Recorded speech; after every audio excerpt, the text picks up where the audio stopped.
Hey there, Grumpy Old Fart here. Be sure to check me out over on Rumble. There you'll find all of my stuff from YouTube, plus my political and social commentary and weekly current events, which YouTube frowns on. Links to my Rumble channel, as well as my other YouTube channels, and links to let you order my books are in the description of this video. If you enjoy my content, please like, subscribe, share, and comment. I welcome your comments, even if you disagree with me. Now, on with the video. Hey there, Grumpy Old Fart here. I'm doing an unexplained artifact video, the Meister print. They have an entire category of artifacts now called OOPARTs, out of place artifacts, OOPARTS. They call it OOPARTs. Go and do some research on your own. This is a fascinating thing because these out of place artifacts prove that we're being lied to by the mainstream science, mainstream archaeology. So, a little bit of background. In 1968, William J. Meister discovered a set of fossilized sandal prints near Delta, Utah. This is right here in America. Meister was out rock hunting when he found these sandal prints. The sandal prints themselves are remarkable, but what was truly astounding was that the right sandal print contained a trilobite. I know that's a hell of a word, trilobite. Sounds like something out of a science fiction movie. But a trilobite were supposedly extinct 500 million years before man walked on the face of the earth. So this puts man on earth 500 million years ago.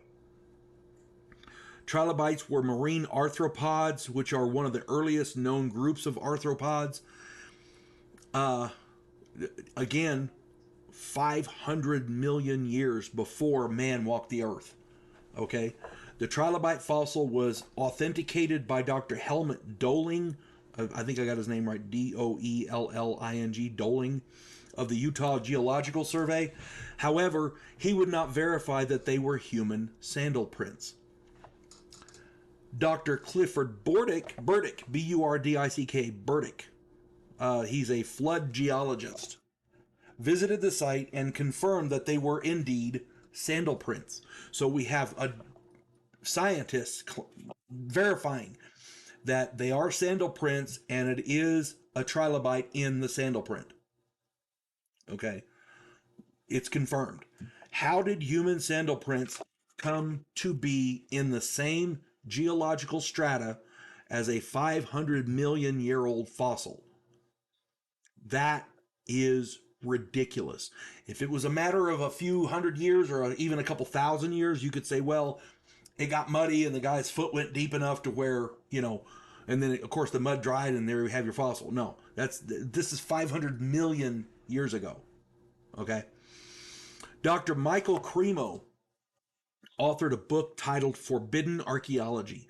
In that book, he cites report after report that proves the versions of archaeology and anthropology we are being told and taught in schools is faulty at best. Possibly outright lies at worst. We don't know, but they're wrong for whatever reason. If you are unfamiliar with that book, it is fascinating. It is a difficult read. I've said this before in other videos, but I highly recommend it because Dr. Cremo writes like he's writing a technical journal, so like a scientific thing, so it reads kind of like that. But the information contained inside is prime, and if you read it, your jaw will drop. Within the first chapter, your jaw will drop, and it's a thick book. In my opinion, the version of human history we're being taught is blatantly wrong. When faced with irrefutable evidence of this mistake, with a question mark because we're not sure if it is or not, the mainstream scientists either ignore it or accuse the messengers of insanity or fraud. They have done this consistently and continuously. It is crazy. Anytime something doesn't fit their narrative, they ignore it. Or if you press it, oh no, he's lying, or he's a fraud, or he's stupid, or whatever.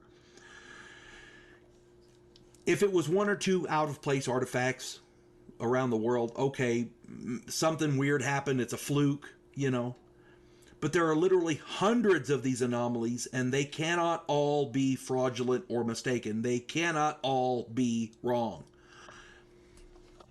At some point, you have to look at the critter, and if it looks like a duck, smells like a duck, swims like a duck, flies like a duck, sounds like a duck, poops like a duck, walks like a duck, at some point you're going to have to consider the possibility, gee, it might be a duck. That's all I'm saying. Do your own research into this. There's a lot of stuff on this. The Meister print, there is a lot of stuff out there on this. So do your own research and put some information in the comments there if you find some. If I missed something or whatever, I'm sure we'd all love to read it. But I hope this finds everybody well. You folks have a good one now. God bless one and all. There is a house in New Orleans where the monsters all hang out. When the police detective, who happens to be a skinwalker squirrel, uncovers a plot by a paranormal perpetrator, he has to enlist the aid of his fellow housemates. If you enjoy a modern, quirky take on historical mythology, check out my new original novel, The House Off Farrago Road.